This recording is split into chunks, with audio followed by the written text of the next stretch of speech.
Hi. I'm assuming that if you're watching this, you're coming up for retirement fairly soon, or you are already retired but haven't been retired that long. By that long I mean probably not more than 2 or 3 years. And a commonly asked question for people coming up for retirement or in the early years of retirement is this: what am I going to do? What am I going to do with all of this time, all of this extra time? I used to spend so much time not only at work but going to work, preparing to go to work, etc. And on the weekend, well, that was filled up doing household chores, going shopping, looking after the house, and all of those sort of things. Now, I have all this extra time. What am I going to do with it? All sorts of thoughts might go through your head. Unrealistic ones. I'm going to go on a holiday all the time. I'm going to travel widely, spend the rest of my life travelling. But if you haven't done a lot of travelling before you retired, it doesn't mean to say you're going to do a lot now. One of the ways to work out what you will probably be doing and enjoy doing is this. Look out over your own life and think about what you devote your energies to. What have you been devoting your energies to over the years apart from your paid profession or your paid work, whatever that might be? Is there a hobby? Is there an interest? Is there something or other which you can identify with in this way? You spend a lot of time thinking about it, a lot of time planning to do things when you have the time to do it, and you'll start to work out where your values lie. Your values will be those things that you are willing to spend time on because you enjoy doing it. You're willing to spend money on. You don't mind, for example, if you're into, say you're a carpenter, you like a bit of cabinet making, that's your hobby. Well, you don't mind spending money on tools. You don't mind spending money watching videos on how to do carpentry. You don't mind buying books on how to do this. You don't mind joining an organisation where other people do this. Whatever it might be. Could be a hobby, could be something else. But this is where your values lie, and this is where you can probably put most of your time into, or certainly a lot of it, when you are retired.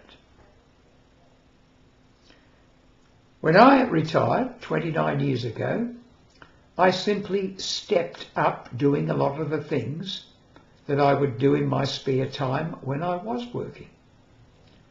I like reading, of course. I like reading books which are going to help me to do the things which I also like to do, which is writing. So I'd buy books on writing. No, not really. But I would write books. I would spend a lot of time speaking to audiences.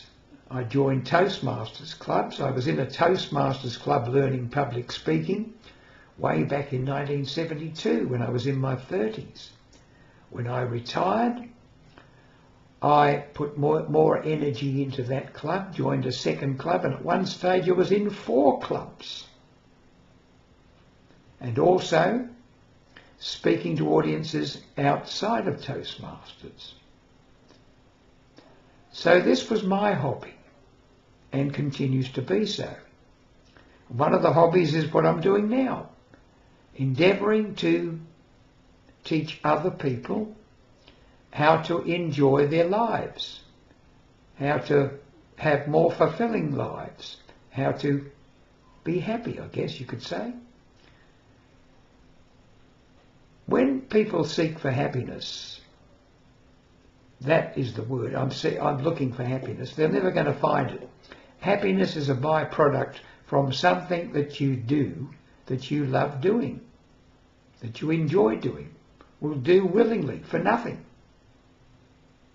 expecting nothing in return except the process of doing whatever you're doing. That is what will keep you occupied in retirement. There will be something, as I will reiterate, that you do willingly, joyfully, enjoying the process, not worrying particularly about the outcome. This is what you can focus on in your retirement. So that question, what am I going to do in retirement with all that time? You can do this thing, whatever it is you decide to do, as often as you want now. Not only on long weekends or on annual holidays. You can do it now, all of the time, whenever you want to, every day. Well, probably most days. If it's an outdoor thing, it mightn't be possible, especially if you live in a very cold country where it's snowing and the snow's 6 foot deep outside the door. But in most cases, there will be something that you really like to do.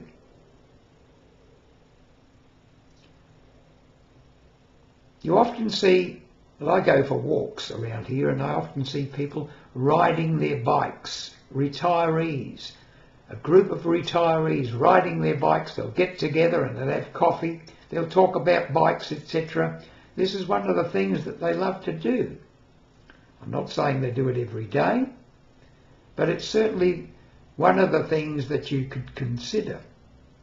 You need a balance, of course, between sedentary things and things that will keep your body fit and well. So find out what you really like to do, but also concentrate on keeping well enough to be able to do those things. By exercising regularly, eating well. You don't have to be a pedantic, nothing to stop you drinking coffee and beer and having a cake. As long as you don't go overboard and have nothing but beer and cake. Okay, I think I've put my message across.